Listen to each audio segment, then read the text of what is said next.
তো এখানে দেখেন যে ফিটনেস পাওয়ার কিন্তু অনেকগুলো ক্রাইটেরিয়া আছে। এটা প্রথমে লাইফস্টাইল ঠিক করার মাধ্যমে এটাকে আপনাকে সাস্টেন করতে হবে। আপনি কিন্তু উইদাউট মানে লাইফস্টাইল ঠিক না করেও কিছু হার্শ ওয়েতে মানে অনেক হার্ডওয়ার্ক করার মাধ্যমে বা অনেক হার্শ ডায়েট মানে ক্র্যাশ ডায়েট করার মাধ্যমে খুব দ্রুত রেজাল্ট পেয়ে যাবেন, ওজনও কমিয়ে ফেলবেন। কিন্তু সাস্টেন করার জন্য লাইফস্টাইল চেঞ্জ করতে হয়। ধরেন কথার কথা আপনি ফিটনেসের জন্য আসছেন, আপনি বলছেন ভাই এমন কোনো মেশিন আছে বা এমন কোনো অপারেশন বা সার্জারি আছে যে আমার পেটের চর্বি আমি কেটে আলাদা করে ফেলবো। হ্যাঁ, আপনার 10 কেজি 20 কেজি পেটের চর্বি কিন্তু আলাদা করা যাবে সার্জারি করে, কিন্তু লাইফস্টাইল যদি ঠিক না থাকে তাহলে ওই ফ্যাট আবার অ্যাগেন গেন হবে। কারণ আপনি কোন ভুলগুলোর কারণে ফ্যাটটা গেইন করেছেন, বায়োলজিক্যালি কিন্তু আমাদের বডি একটা নিয়মের মধ্যেই চলে। আমরা যখন মানে যেই পরিমাণ আমরা শক্তি খরচ করি সেই পরিমাণ খাবার খাই, তখন আমাদের বডি ওয়েট গেইন করে না।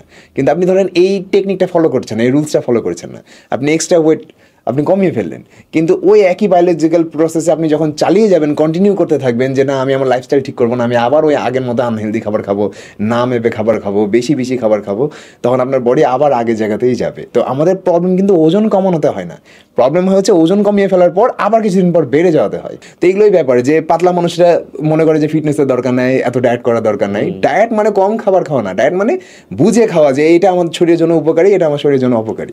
আপনি পাতলা বলে প্রচুর চিনি খাবেন, এটা হচ্ছে ব্যাপার না। আবার মোটা মানুষরা এদিক দিয়ে একটু সেফ থাকে, মোটা মানুষের দেখবেন জানে আমি বিপদে আছি, তারা চেষ্টা করে কিছুদিন পর যে না আমার এত চিনি খাওয়া যাবে না, আমার এত তেল খাওয়া যাবে না।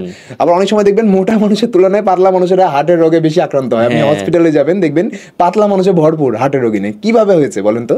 সে মনে করে আমি পাতলা, আমি ফিট, আমি যা ইচ্ছা তাই খাবো। সে ভাজা পোড়া খায়, সে চিনি খায়, সে চানাচুর খায়, কারণ সে মনে করে আমার তো ওজন বেশি না, কিন্তু হয়তো বা তার পেটে চর্বি।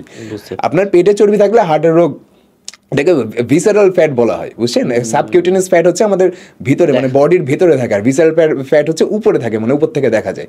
তো যেই ফ্যাটটা যে পেটের উপরে মানে মাসেলের উপরে থাকে, এই ভিসারাল ফ্যাট যখন আপনার শরীরে বেড়ে যাবে তখন আপনার হার্টের রোগ হওয়ার সম্ভাবনা বেশি হয়। তো এই পাতলা মানুষের ভিসারাল ফ্যাটটা বেশি থাকে, বুঝছেন? এটা হচ্ছে বিষয়।